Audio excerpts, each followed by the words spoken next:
If you have your physical Bible, kindly open it in Philippians 4,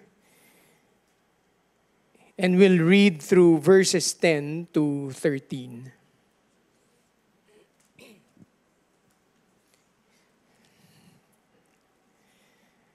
I rejoiced in the Lord greatly that now at length you have revived your concern for me.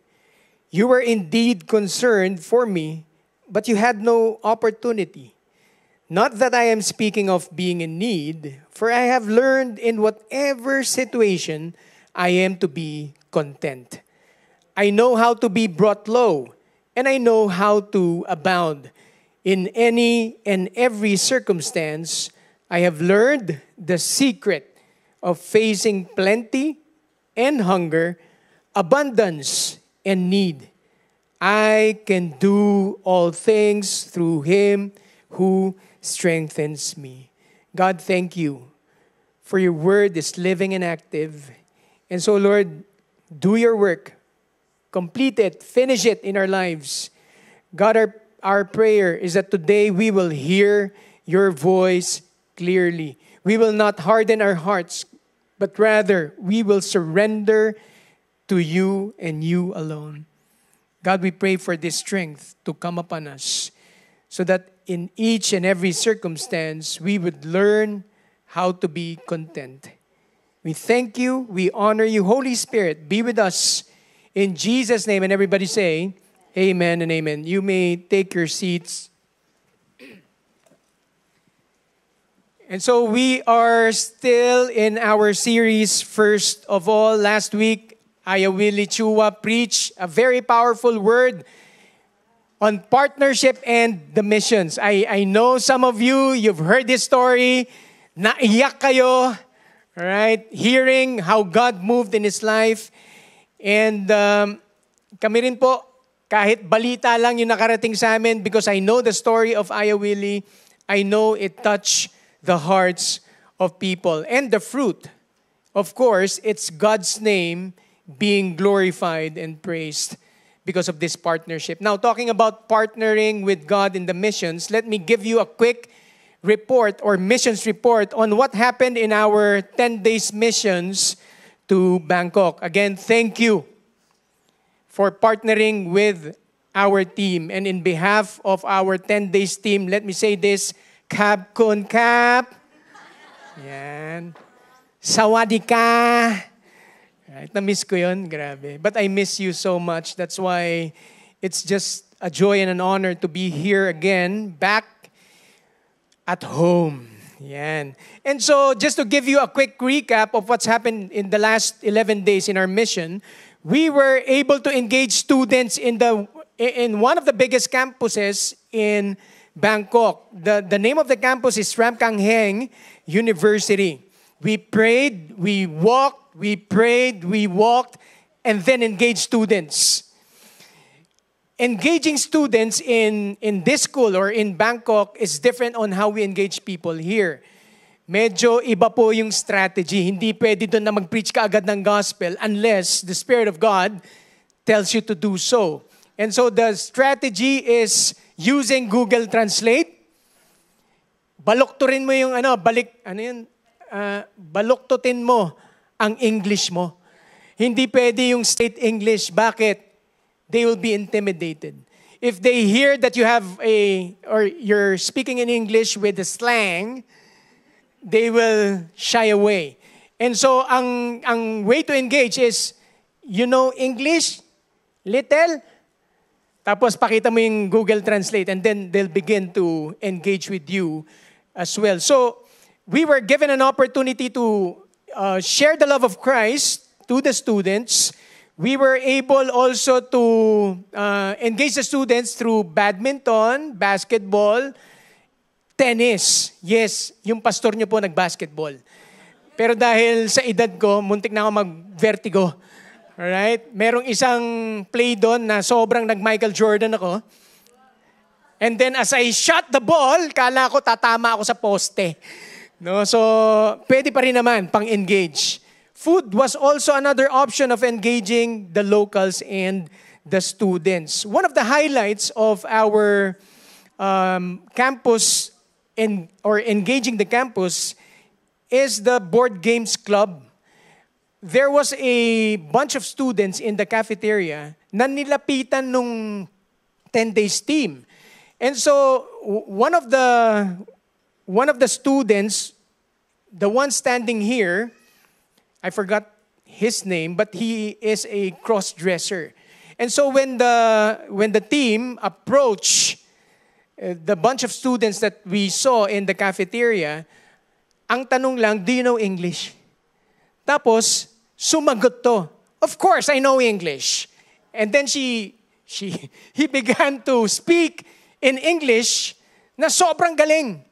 And after a few minutes, we were invited to their board games club room. So we went to a new building. Pagdating namin doon, yan na yung picture. Meron silang table, may mga pagkain provided by the school, and the team was just playing board games.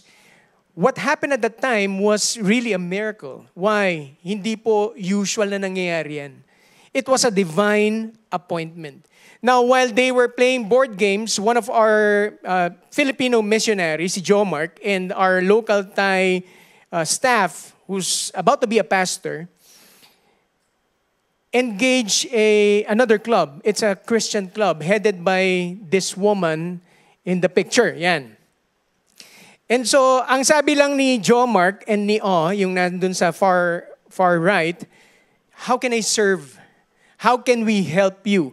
And so that the teacher opened an opportunity, of course, God opening that door, for us to be able to teach English in Ramkanghaeng University. Legal po. Alright? Wala ka nang kailangang itago.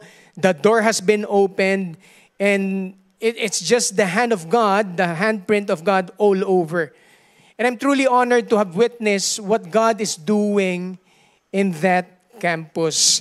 Now, of course, one of my highlights as well, we were given an opportunity to serve and facilitate their spiritual foundations class, their church camp, all right? And also, we were given an opportunity to preach on 2 Sunday services. Ako po yung una nag-preach, alright, sa isang prayer night. Then Sunday, first service, I preached on their 10 a.m. service. And then on the second week, ito talaga pangarap ko mag-preach eh. Yung nasa dagat ka tapos naka-shorts.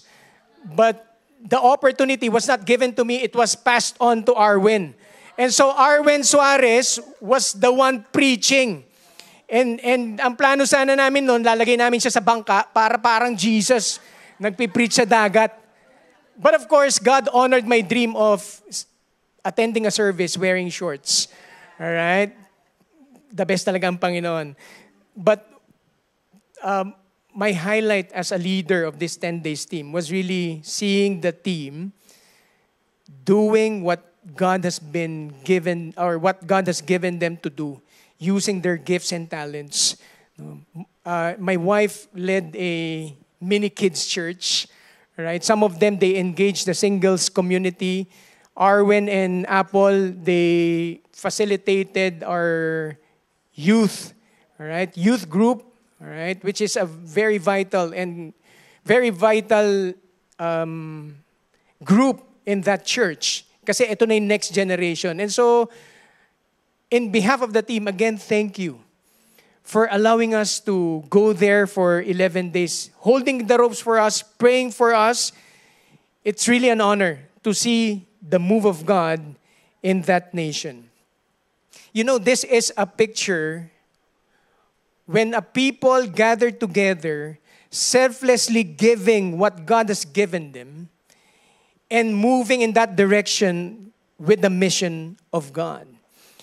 People are inch closer and closer to Jesus. Itong mga na-engage naming students, hindi pa naman talaga Kristiyano yung mga yan. And yung iba dyan, 1 year nang ine-engage, hindi pa rin talaga nakaka-attend ng service or they haven't heard the word. But during our trip, one local Thai, whose name is Ake, was given an opportunity to hear the word, and join the community. And we believe in the next maybe few months or years even, the work of Christ will continue on with those students. What's amazing is, itong 4 na estudyante na engage natin, hinatid pa kami sa airport. Nandyan yata yung picture. And so you would know that there's already an impact in the lives of these students. And so every time you remember Bangkok, please continue to pray that the work of God will continue in that nation. Now imagine with me now, I'll be transitioning. Imagine with me now, the kingdom of God through our partnership with the gospel. Ito yung pinag-usapan natin last week. Advancing, not just in the campuses, yung parang ginawa namin in Bangkok, but advancing in your workplace, advancing in your household, advancing in your neighborhood, in your barangay, in your city, and even in this nation. Imagine if all men and women, having the same mind, having the same spirit, the same love, the same message that we are preaching Sunday in and Sunday out. Imagine what our nation could be. And every time I think about this, not just imagining it, nare-remind ako ni Lord, wag mong i-abandon yung Pilipinas. Why? Because there's hope for our nation. Even if there's so much happening in our government, even if nakakainis na talaga, kumukulo yung dugo mo every time nakarinig mo news. Kaya tinigil ko na yung news eh. Reels na lang. Kasi lumalabas na talaga eh. But I'm reminded by God, if what we have done in Bangkok for 10 days or 11 days is continued on even in this nation, if each and every one of you, maybe around 300 right now, have the same mind, spirit, and heart, preaching the gospel where God has assigned you to go. Imagine this nation in the next 10, 20, 30 years. If you are a parent and you have kids, they will be the ones who would experience the harvest of whatever we're doing today. Imagine a nation that is indeed blessed because their God is our God. Could it be that one day we would see this happen? Sarap isipin, no? But even if we imagine it day in, day out, and we're not doing something about it, I don't know what will happen. Question is, what are we doing today? What are we doing today? Now, today, we will look at the word content, and it has a connection with everything that's happening in our nation today. We'll look at the word content or contentment in the life of Paul and how it should look like in our life today as Jesus followers. Alam nyo ba na itong sermon series na ito, planado na ito last year pa lang. Hindi pa natin alam yung mangyayari sa nasyon natin this 2025. And yet, the Word of God is very timely for all of us. And so, I want you to be excited. I want you to be filled with hope. Why? Because there's hope in the Word of God. And when this word is preached today, I know it will accomplish the purpose for which it has been sent. Let me start. Verse 10. Na-excite ako talaga. Hindi ko alam kung galing Bangkok tong excitement na to, but I'm excited to preach the word today. Verse 10, I rejoice in the Lord greatly that now at length you have revived your concern for me. You were indeed concerned for me, but you had no opportunity. During this time, Paul was in prison, maybe 4 years in prison in Rome. The church of Philippi was the first church planted by Paul in Europe. And so after 10 years of being planted as a church, here is Paul still in prison. 4 years in prison in Rome. Now, ang church po ng Philippi is a missionary sending church. Anong ibig sabihin nun? Partner to ni Paul.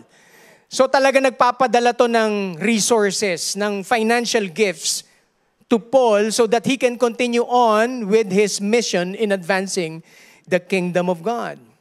They consistently supported Paul, but at one point it stopped. I don't know the reason why the support stopped, but you would see here in Philippians 4 that the church found a person who would risk his life, who doesn't think of himself but the work of God. And his name is Epaphroditus. May dala siyang financial gift to Paul in prison. So I want you to imagine that scenario. Si Paul in chains, nakakulong, may mga bars, and there is Epaphroditus carrying the gift for the mission and the advancement of the kingdom of God. And so Paul said, I rejoiced in the Lord greatly. I rejoiced in the Lord greatly. Not because of the financial gift. Sino sa inyo pag nakatanggap ng gift from abroad, excited kayo? Yung meron kayong mga kamag-anak na nagpapadala ng box, yung balikbayan box, yung pagbukas mong ganun, amoy US. Tapos ang laman, spam. Yung binalik na corned beef na pinadala mo, merong mga palm corned beef and all those goods that you can find in the US. And when you open it, it feels like, whoa! Bukod sa amoy, alam mong pinaghirapan yan. Tama ba? Tapos matagal yan na inipon, hindi lang one day yan. Every time they go to the grocery and they remember you, they will put it in the box. Ganyan po yung mga kamag-anak ng asawa ko eh. Excited magpadala sa amin. Pero mas excited ako pag nag-wire ng pera. Magme-message yan sa asawa ko, Jenny, I sent blank dollars to your mom. So tatawag na yung nanay niyan, sasabihin niya, Jen, nagbigay yung tita mo, sobrang, ako naman parang, magkano? Iba, there's so much joy when you receive a gift, isn't it? But that joy doesn't last. Nawawala din yan, lalo na pagka nabiyak na yung $100. Unti-unti nawawala na yung saya. Remember, Paul was in prison and he received this gift. And so when he said, I rejoice in the Lord greatly, it's not about the money. Church, it's not always about the money. Money will not make you joyful till the end. Yes, it will bring happiness. Yes, if you accumulate wealth, somehow it creates an excitement, a sense of gratitude, but it dwindles down if that is the root of your joy. It was not even about Paul's circumstance that determined and fueled him rejoicing. Kaya nga very clear, sabi niya, I rejoice in, everybody say in, the Lord. He's rejoicing not because of the gift, but he's rejoicing because of the Lord. His joy was not dependent on what he has or what he lacks. And you would see this later on in the story. Paul was rejoicing because he was seeing the hand of God in the lives of the church of Philippi. Anong ibig sabihin nun, Pastor Alan? The moment Epaphroditus handed over the gift, the financial gift to Paul, ang naiisip ni Paul, grabe, etong church na to, they're growing and maturing in Christ-likeness. Why? Because the trademark of a Christ follower is generosity. Alam na alam mo, kapag tinamaan na ng grace ni Lord yan, unti-unti, hindi siya biglaan, hindi siya one-time, big time, unti-unti, binabago ni Lord. Especially our attitude and our posture towards our wealth and our giving. Ang taong tinamaan ng pagmamahal ng Panginoon, ang taong nakareceive ng love that's never ending, is a follower of Christ who is generous. And I do believe that is the reason why Paul was rejoicing greatly in the Lord. All his hard work, nung pinaplant niya yung church, and I'm sure it was difficult planting the church. When he was planting the church, discipling the students, when he was encouraging the business people, come on, keep on persevering, endure the trials. All of this work that Paul had done in the church of Philippi, now it's growing. It's like a flower blooming again. he was rejoicing because of the work of God in the lives of these people. His joy is being made complete seeing the Philippian church having the same mindset as Jesus Christ, putting others before themselves. Tignan mo yung katabi mo. Sabi mo, selfless ka. Yung iba sabi, selfish ka. Hindi. Wala dito niyan. Let's continue. And so Paul, after receiving the gift from the church, said, verse 11, "Not that I am speaking of being in need, for I have learned in whatever situation," sabihin nyo, whatever. "In whatever situation I am, to be content." Anong ibig sabihin ni Paul? At this point in his letter, Paul already mentioned the word content. But throughout the book of Philippians and in other epistles that Paul wrote, you would notice, pare-pareho yung tema niya. It's all about rejoicing and having that joy in the Lord. But during this time, he mentioned now the word content. When you hear the word content, what comes into your mind? Ikot muna tayo para hindi ako tumumba sa stage. Leo, when you hear the word content or contentment? Satisfied. Satisfied. I like that answer. Okay, dito naman tayo sa mas bata. Riel, what comes into your mind when you hear daddy say, be content? Be grateful. Yon, galing. Alright. O yung isa ko pang anak, tignan natin. Rafa, when you hear the word content, what does it mean for you? Enough. Enough. Oh, gagaling talaga. Kanino bang nagmana yung mga yan? Sabi nila, sa nanay. Okay. When you hear the word content, ang iniisip natin, satisfied, enough, okay na. When I hear the word content, I ask myself, when is enough really enough? Kailan ako titigil? Kailan ko masasabi sa sarili ko, okay na ako? Enough na to. You know, contentment is not laziness. Alright? Clear tayo doon, lalo sa mga students. Minsan, tanungin kayo ng nanay nyo, "Anak, bakit ganito yung grade mo? May palakol." Tapos ang sasabihin mo, "Ma, I'm content." Solved na ako dyan. Hindi po yun yung ibig sabihin yan. Alright? It's not laziness. It's not lack of ambition. "Anak, 40 years old ka na, nakatira ka pa sa bahay." I'm content. I want to stay with you, Mama and Papa, because I want to honor you. I'm content with my life. Hindi po yan ang ibig sabihin ng content. It's not laziness, it's not lack of ambition, it's not even fear of wealth. Sino sa inyo, nandito ngayon, at one point in your life, ayaw nyo ng kayamanan. Kasi ang pagkakaintindi nyo, the root of all evil is the love of money. And so kinatakutan mo na yun, "Naku, ayoko niyan." Pag may nagbibigay na sa'yo, na, I'm content. Hindi yan ang ibig sabihin. Si Paul nga, nung dinalan ng pera, ng financial gift ni Epaphroditus from the Church of Philippi, hindi niya naman sinabing, "Itapon nyo yan, di ko kailangan yan." He accepted the gift.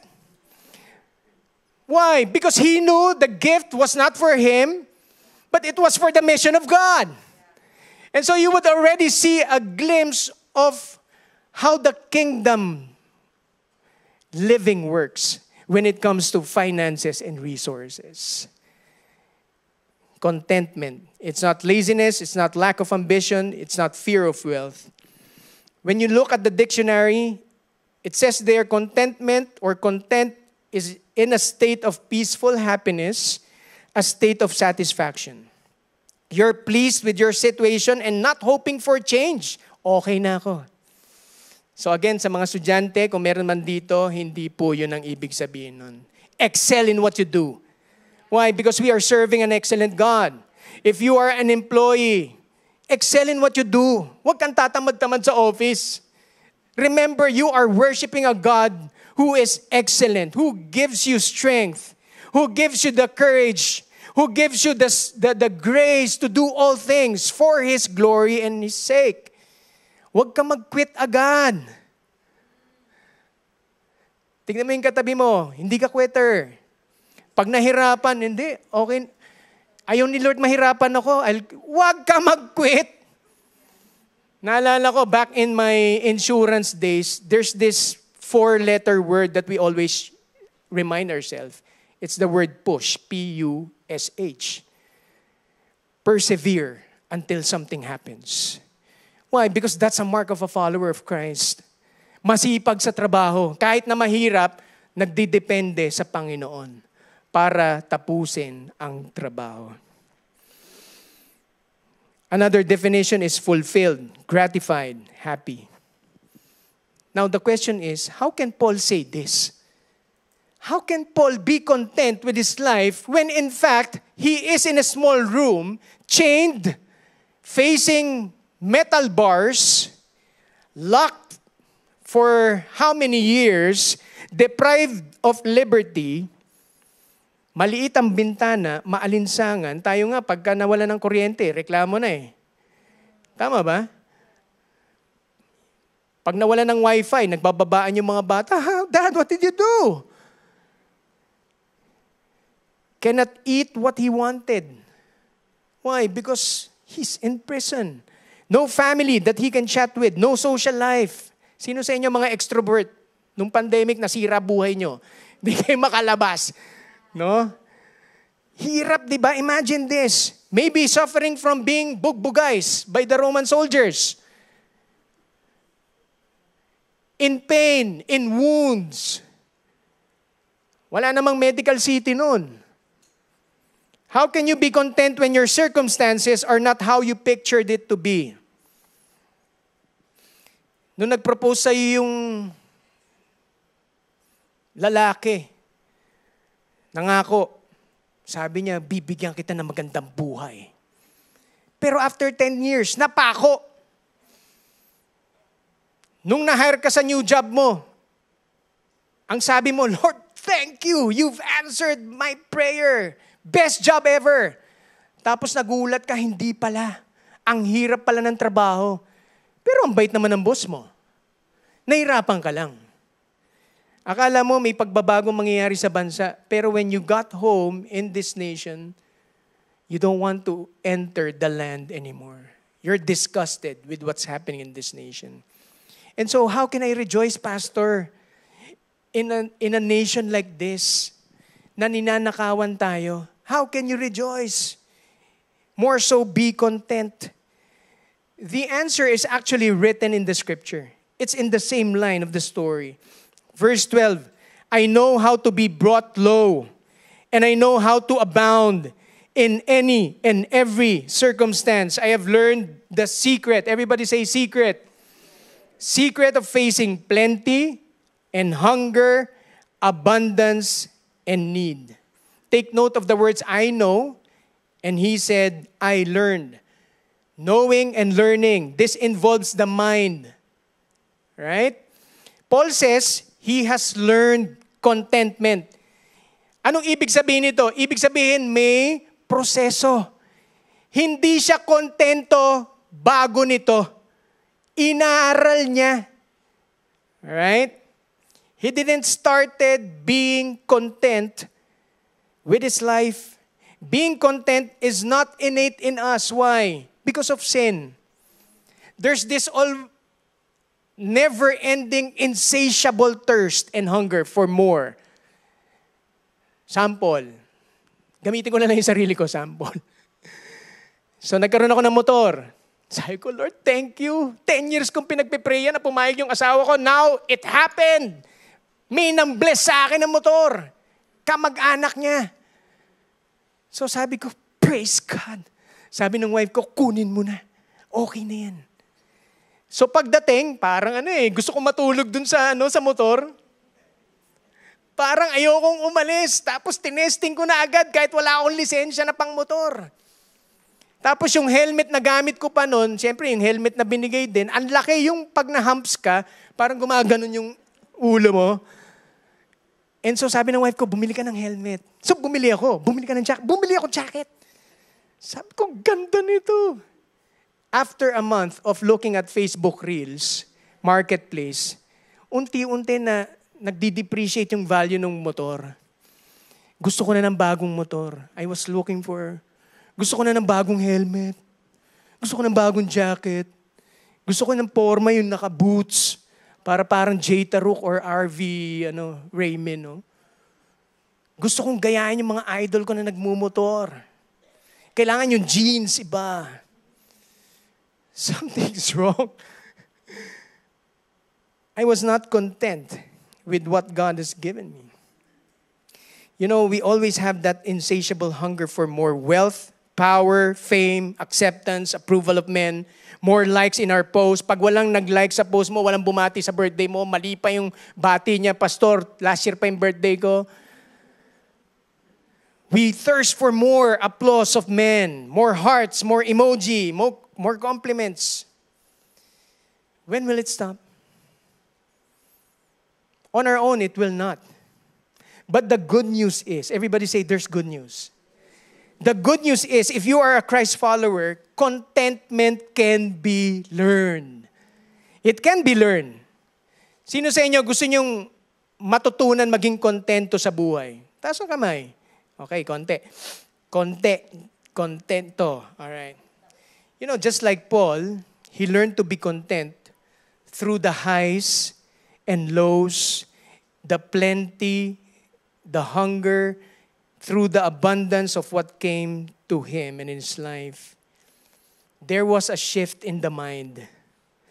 Romans 12:2. Siya rin ang writer nito. Romans 12:2. Don't copy the behavior and customs of this world, but let God transform you into a new person by changing the way you think. Anong ibig sabihin para sa atin ito? Be careful with what you see and what you let your mind think. Makaka-relate kayo nito.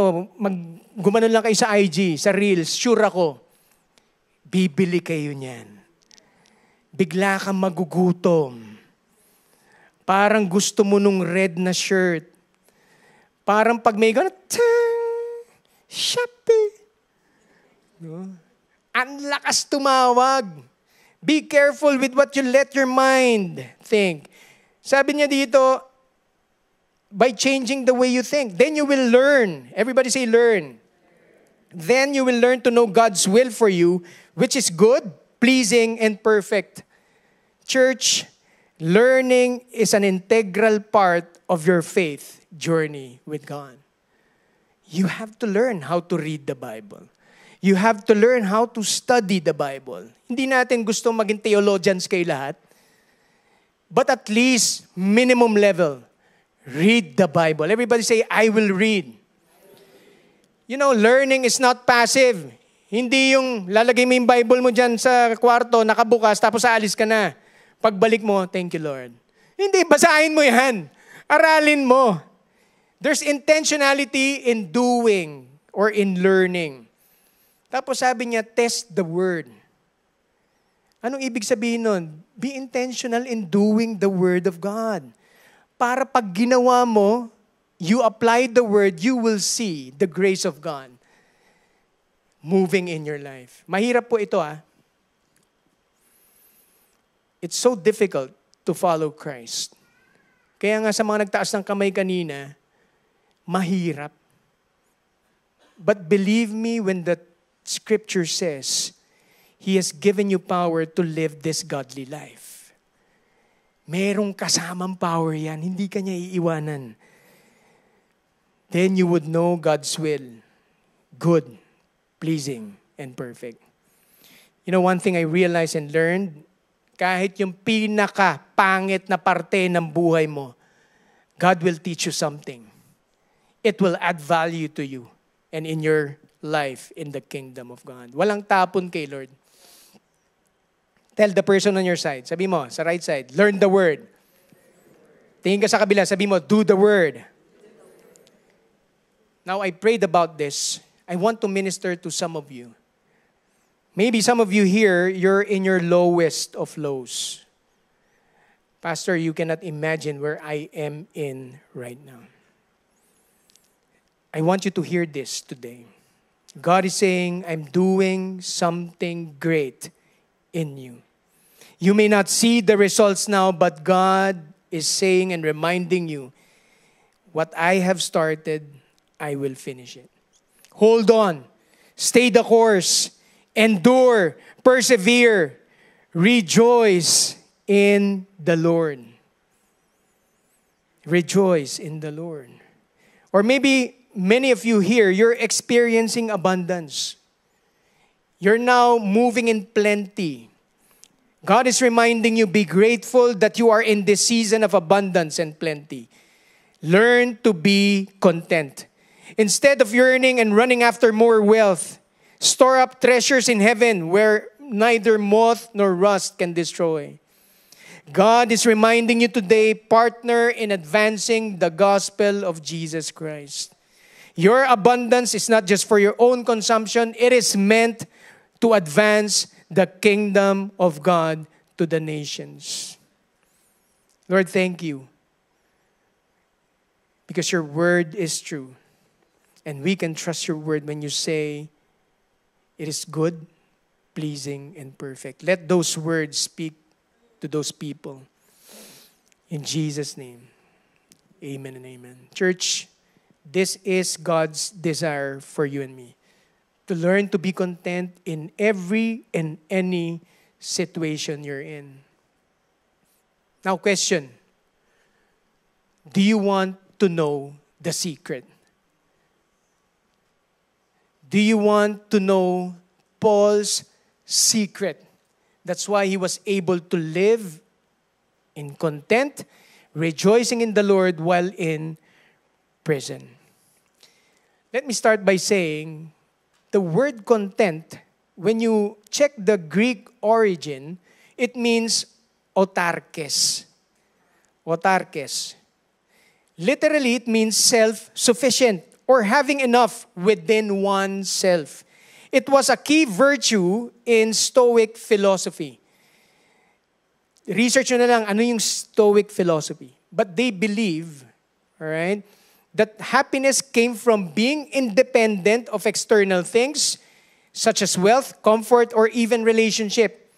A self-sufficient person to the Stoics was one who could be calm, content, no matter what happened, because they relied only on their own inner strength or reason.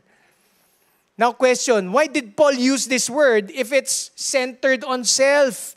Di ba ang Bible dapat selfless?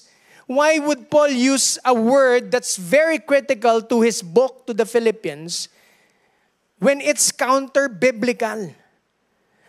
Now, you have to understand what Paul is doing here. He has redeemed the word, he borrowed the word, and gave a new definition. Paul was actually changing the meaning of the word content. It's not Christ, or it's not self-reliance, but Christ-reliance. Paul redefined it as Christ's sufficiency. This is actually the secret of Paul being content and having that joy always in every circumstance. Whether you're in plenty, you're in hunger. Sabi niya, I can do all things through Him who strengthens me. This is the most abused and used verse in the Bible. When you're thinking about your personal dreams, you use this. I can do all things through Christ who strengthens me. Kaya natin to. And if you miss the context or you use it differently, the way it was intended to be used, it's like you're manifesting. You are no different with those people who are calling the universe. Yanigin na natin yung mga mindset na yan. When you say, I can do all things through Christ who gives me strength, the context was Paul is in prison. He was not in the platform of success, but he was actually chained for the gospel of Jesus Christ. And so when we use this verse now, understanding its meaning, we would now know that this verse is not about unlimited achievement or success. Pastor, nagamit ko na yan. Paano na? Ang dami nang pumasok na success. Good for you. Use it for the kingdom of God. But moving forward, I hope you understand the meaning of this.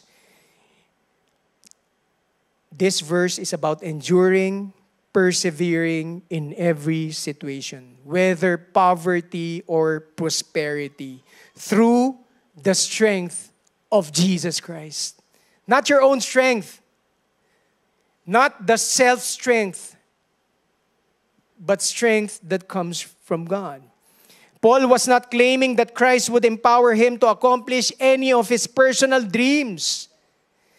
Nasa kulungan siya eh. And so gets mo na, hindi to para sa kanya. When Paul said all things, he was referring to all and every circumstance, whether hungry or in plenty, high, low.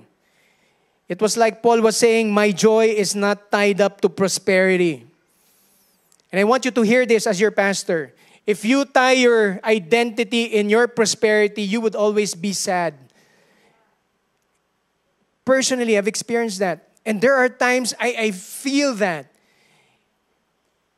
But God keeps on reminding me, my grace is sufficient for you. You can have joy even in lack. Even in abundance. Sabi nung anak ko, Dad, madaling i-apply yan pagka nagkukulang ka. To remind yourself to be in content. Paano pag sobra-sobra ka? You're in abundance. How does this apply? When you have so much in your pocket, so much in your life, so much success happening, how do you apply this? Be grateful. Move in generosity. Don't yearn for more. Ito yung sinasabi natin kanina, but be used by God in the advancement of the kingdom. It was like Paul was saying, my joy or my peace is not destroyed by hardship. My strength comes from Christ's presence, not my performance. In short, what Paul was saying, whatever life brings, whether high or low, I can remain steady, faithful, content because of what Christ has done for me. Church, contentment is not about having enough, but about trusting Christ's sufficiency. Sino sa inyo gusto niyang ganitong klaseng buhay? Whether in lack or in plenty, you're content. Lahat tayo, we desire this life. Imagine a world where leaders in our government learn how to be content. Na-imagine nyo ba yun? Yung nation mo, yung mga leaders, everyone. Pastor, masyadong idealistic yan. It's not wrong to dream and pray and believe God. Ang question lang, are we doing something about it as the Church of Jesus Christ? Imagine marriages where a husband is learning to be content, having the strength that comes from the Lord in times when respect was not given to him. Imagine wives being submitted to their husbands, even if sometimes love is not given. Imagine a nation where there's so much selflessness and contentment. A life that is not dependent on the things of the world. To have peace, joy, and contentment. Sarap isipin, no? You know, when we went to Bangkok, this is one thing that I noticed in their nation. They're so blessed. Alam niyo ba yung prutas nila, pag kinain mo parang may asukal. Uminom ako ng buko juice, parang, wah! Linagyan mo ba ng stevia to? Tamis! It was different. They are flourishing. Yung infrastructure nila, grabe. Pag nakita mo yung construction nila ng kalye, at around 11 p.m., we saw a major construction on the road. It's like 6 feet deep yung binubutas nung machine nila. It was a huge construction work. 11 p.m., pagdating ng 6 a.m., wala na, plastado na. And so my question is, how can you preach the gospel to them when their life is okay? What makes you different? Ang hirap. But because you are carrying a message that's so powerful and transcends all culture and values, tumatagos pa rin. And so what now? Knowing that being content is possible because of the strength of Jesus Christ, what should we do? Let's go back to 2 Corinthians 8 as we land this. Verse 3. For they gave according to their means, as I can testify, and beyond their means of their own accord, begging us earnestly for the favor of taking part in the relief of the saints. And this is, or not as we expected, but they gave themselves first to the Lord, and then by the will of God to us. Anong ibig sabihin nito? The Macedonian churches, which includes the Philippian churches, were overflowing with the joy of the Lord. They were living a life of contentment. Imagine this, hindi lahat sila mayaman. Some of them were poor. They don't have the means to give. And yet, they begged.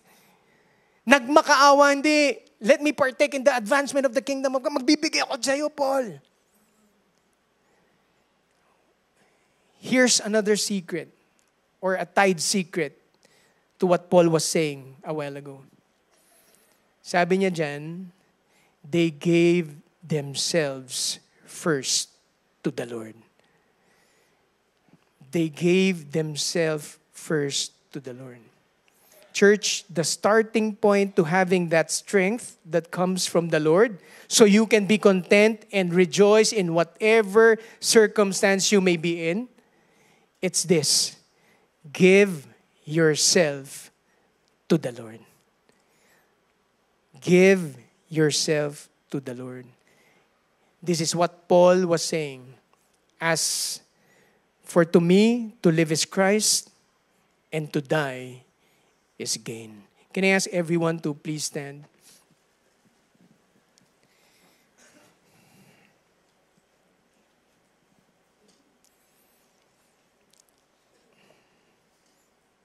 I want you to take that home. The secret to Paul's contentment was not based on his circumstance, was not based on his self-sufficiency, but it is the strength that comes from the Lord. Pag nahirapan kayo sa problema nyo, draw from that strength so that you can endure and thrive in any and every circumstance. But at the same time, give yourself to the Lord. Be under His Lordship. Be under His Lordship. You know, we can do that because Christ has given Himself first to us. Kaya kaya nating ibigay yung sarili natin kay Lord. Siya unang nagbigay.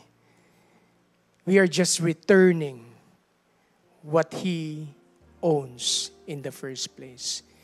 And we will see that as we partake of communion. Today we'll partake of our communion. Allow me to read 1 Corinthians 11, 23 to 26. For I received from the Lord what I also delivered to you, that the Lord Jesus, on the night when He was betrayed, took bread. And when He had given thanks, He broke it and said, "This is my body, which is for you. Do this in remembrance of me." In the same way also He took the cup after supper, saying, "This cup is the new covenant in my blood. Do this as often as you drink it in remembrance of me. For as often as you eat this bread and drink the cup," every time you're holding the communion elements, remember this: Christ gave His all for you and I, so that we can give ourselves back to Him. And as you do that, you're proclaiming the Lord's death until He comes. Lord, thank you for reminding us today that it is you who first gave yourself to us. And this is why we can surrender, we can give ourselves to you.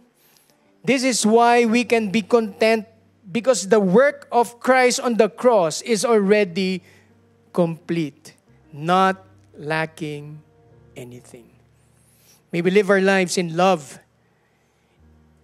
with you, and love for others.